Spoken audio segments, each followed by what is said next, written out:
กองประชุมคณะบริหารงานพรรคประจำไตรมาส3และทิศทางนำพาประจำไตรมาส4ปี2025ของโรงเรียนก่อสร้างนายสิบทหารหาบเลข2เวียงไสจัดขึ้นในวันที่22ตุลาคมมาโดยการเป็นประธานของสหายพันเอกสำลีจันทวงศ์เลขาคณะพรรคหัวหน้าการเมืองโรงเรียนมีสหายพลจตวาวงศ์มณีจันทร์สามวงศ์รองเลขาคณะพรรคหัวหน้าคณะทหารโรงเรียนพร้อมคณะ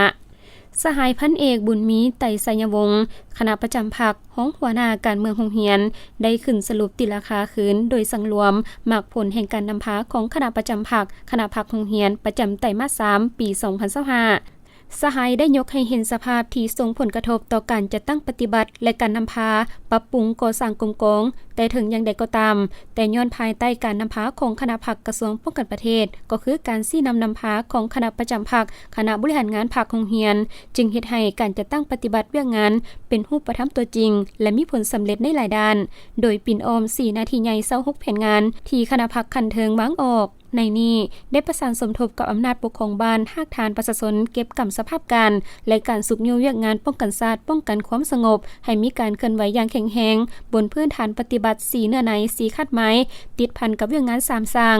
จัดตั้งป้องกันเวียนยามตามจุดสำคัญต่างๆในช่วงดำเนินกองประชุมใหญ่องค์คณะพรรคแขวงจำปาสักเฮ็ดให้สภาพครบเขตรับผิดชอบมีความสงบปลอดภัยห้อยสนห้อย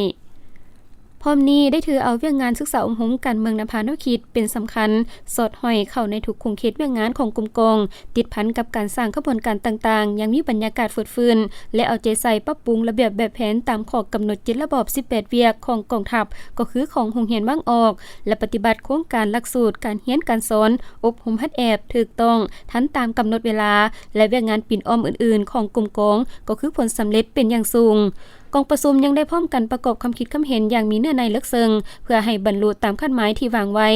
พร้อมนี้สหายพันเอกสำลีจันทวงศ์ประธานกองประชุมได้มีคำเห็นและเรียกร้องให้คณะพรรคโรงเรียนเอาใจใส่เพิ่มทวีศึกษาองค์การเมืองแนวคิดให้พนักงานสมาชิกพรรคนักรบเสริมซึมกำแน่นแนวทางของพรรคกฎหมายของรัฐข้อกำหนดกฎระเบียบของกองทัพหน้าที่การเมืองของกรมกองให้ลึกซึ้งเฮ็ดเป็นปกติและต่อเนื่องเสริมสู่บทบาทการนำพาของพรรคยกสูงความเป็นแบบอย่างน้ำหนาของพนักงานสมาชิกพรรคในทุกกระบวนการเป็นเจ้าการแก้ไขปรากฏการณ์ย่อท่อต่างๆที่เกิดขึ้นยกสูงสติเกี่ยมพร้อมสู่หบจัดตั้งกำลังเคลื่อนไหว